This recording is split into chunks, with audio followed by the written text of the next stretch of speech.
तो आज मैं आपको एक अनोखी रहस्यमय कहानी सुनाऊंगा। अगर आप चैनल पर नए हैं तो अभी सब्सक्राइब कर ले तथा कहानी पूरा देखें। अंत में एक अनोखा रहस्य छुपा है। धन्यवाद। तो सुनिए।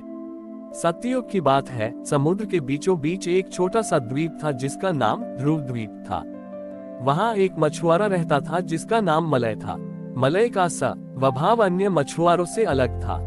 वह कभी जाल नहीं फैलाता था, बल्कि समुद्र के किनारे बैठकर घंटों लहरों को देखता रहता था।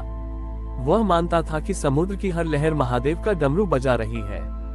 जब भी कोई उसे पूछता कि तुम शिकार क्यों नहीं करते, तो वह कहता कि महादेव जब भूखा रखेंगे तो प्रार्थना करूंगा, और जब देंगे तो उनका प्रसाद समझकर ग्रहण करूंगा। एक बार उस द्वीप पर भयंकर चक्रवात आया। समुद्र की लहरें पहाड़ों जैसी ऊंची उठने लगी।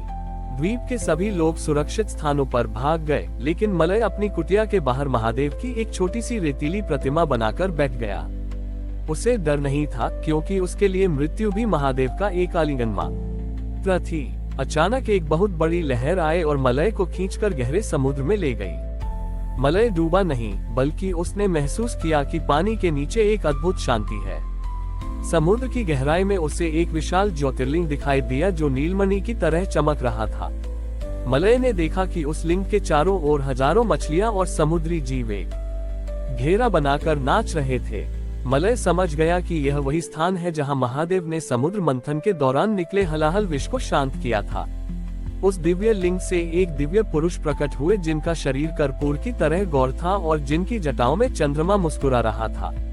महादेव ने मलय से पूछा कि पुत्र, तुमने अपनी जान की परवाह किए बिना उस रेतीले शिवलिंग की रक्षा क्यों की, जबकि तुम्हें पता था कि वह पानी में बह जाएगा। मलय ने बड़ी सरलता से उत्तर दिया कि प्रभु, रेत मेरा विश्वास था और पानी आपकी इच्छा।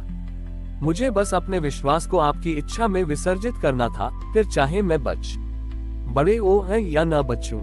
महादेव मलय की इस समर्पण की पराकाष्ठा को देखकर अत्यंत प्रसन्न हुए। महादेव ने मलय को एक अलौकिक शंख भेंट किया और कहा कि मलय, ये शिवनाद शंख है। जब भी तुम इससे बजाओगे, प्रकृति में संतुलन बना रहेगा और तुम्हारे द्वीप पर कभी अकाली या आपदा नहीं आएगी। लेकिन याद रहे, ये शंख केवल तभी काम करेगा जब इसे बजाने वाले के मन में किसी जीव के प्रति घृणा न हो। मलय वापस द्वीप पर आ गया। जब चक्रवात थमा तो लोगों ने देखा कि मलय समुद्र से बाहर निकल रहा है और उसके हाथ में एक तेजस्वी शंख है। उस दिन के बाद से मलय ने कभी मछली नहीं पकड़ी। वह बस उस शंख को सुबह शाम बजाता और पूरा द्वीप धन धान्य से भर गया। उस शंख की ध्वनि से हिंसक पशु भी शांत हो जाते थे। मलय ने दुनिया को सिखाया कि शिव की पूजा केवल मंदिरों में नहीं होती, बल्कि उनके द्वारा बनाई गई प्रकृति के साथ तालमेल बिठाने में होती है। वह शंख आज भी लोक कथाओं में मलय नाद के रूप में जीवित है, जो हमें याद दिलाता है कि यदि हृदय में द्वेष न हो तो हमारी आवाज सब बड़ी ही ध्येय कैलाश तक पहुंचती है। मलय की ख्याति अब उस द्वीप से निकलकर दूर दूर के देशों तक पहुंचने लगी थी। लोग उस शिवनाद शंख की महिमा सुनने के लिए मीलों का सफर तय करके आते थे। लेकिन जहां प्रकाश होता है, वहां छाया भी होती है। मलय की सुख शांति को देखकर पड़ोस के एक शक्तिशाली राज्य के सेनापति, जिसका नाम कालकेतु था, के मन में लालच जाग उठा। कालकेतु युद्ध का शौकीन था और उससे लगा कि यदि वह उस शंख को हासिल कर ले तो उसकी सेना अजेय हो जाएगी। कालकेतु अपनी नौसेना लेकर ध्रुव द्वीप पर चढ़ आया। उसने मलय को बंदी बना लिया और शंख छीन लिया। मलय ने शांत भाव से कहा कि सेनापति, ये शंख केवल ध्वनि नहीं है, यह महादेव का आशीर्वाद है। इसे चलाने के लिए शस्त्रों की नहीं, शुद्ध भाव की आवश्यकता है। कालकेतु ने अहंकार में हंसते हुए कहा कि शक्ति भाव से नहीं, भुजाओं से आती है। उसने पूरे जोर से शंख फूंका, लेकिन शंख से कोई ध्वनि नहीं निकली। कालकेतु ने बार बार प्रयास किया, पर शंख मौन रहा। क्रोधित होकर कालकेतु ने मलय को एक लोहे के पिंजरे में डालकर समुद्र के बीचों बीच फेंकने का आदेश दिया। उसने सोचा कि यदि मलय नहीं रहेगा तो शायद शंख उसका दास बन जाएगा। जब मलय को समुद्र में फेंका जा रहा था, तब उसने अंतिम बार महादेव का स्मरण किया और कहा कि प्रभु, यदि मेरी सांसों का अंत आपके जल में लिखा है तो मुझे स्वीकार है, बस इस शंख की पवित्रता की रक्षा करना। जैसे ही मलय का पिंजरा पानी की सतह को छुआ, समुद्र का पानी खौलने लगा। अचानक वही नीलमणि की चमक पानी के भीतर से निकली और मलय का पिंजरा सोने के कमल में बदल गया।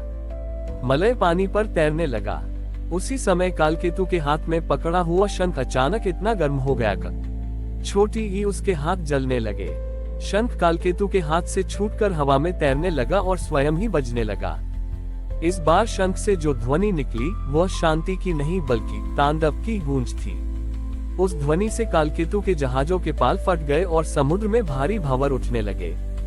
कालकेतु और उसके सैनिक पानी में गिरने लगे। मृत्यु को निकट देखा कालकेतु का अहंकार चूर चूर हो गया। वह चिल्लाया कि मलय, मुझे बचा लो, मुझे अपनी भूल का एहसास हो गया है। मलय ने करुणावश समुद्र से प्रार्थना की। उसने शंख को अपने हाथों में लिया और महादेव से क्षमा याचना की। मलय के स्पर्श करते ही शंख की ध्वनि फिर से मधुर और शीतल हो गई। भंवर शांत हो गए और डूबते हुए सैनिकों को लहरों ने सुरक्षित किनारे लगा दिया। कालकेतु ने मलय के चरणों में गिरकर अपनी तलवार त्याग दी और कसम खाई कि वह कभी युद्ध नहीं करेगा। महादेव की यह लीला देख मलय समझ गया कि शक्ति का असली उपयोग विनाश में नहीं बल्कि रक्षा में है। उसने वह शंख वापस समुद्र की गहराई में विसर्जित कर दिया और कहा कि अब दुनिया को इस शंख की ध्वनि की नहीं बल्कि इसके संदेश की आवश्यकता है कि दया ही सबसे बड़ा धर्म है। आज भी उस द्वीप के लोग मानते हैं कि जब समुद्र बहुत शांत होता है तो गहराई से उस शंख की गूंज सुनाई देती है, जो ये बताती है कि महादेव हर जीव की रक्षा के लिए सदा जागृत है। हमारी और भी आध्यात्मिक एवं अनोखी कहानियां देखने के लिए हमारे चैनल पर जाएं तथा धार्मिक एवं पौराणिक अनोखी कहानियां हमारे चैनल पर है। कृपया जाके देखें तथा हमारे चैनल को सब्सक्राइब करके रखें और वीडियो लाइक जरूर करें। धन्यवाद।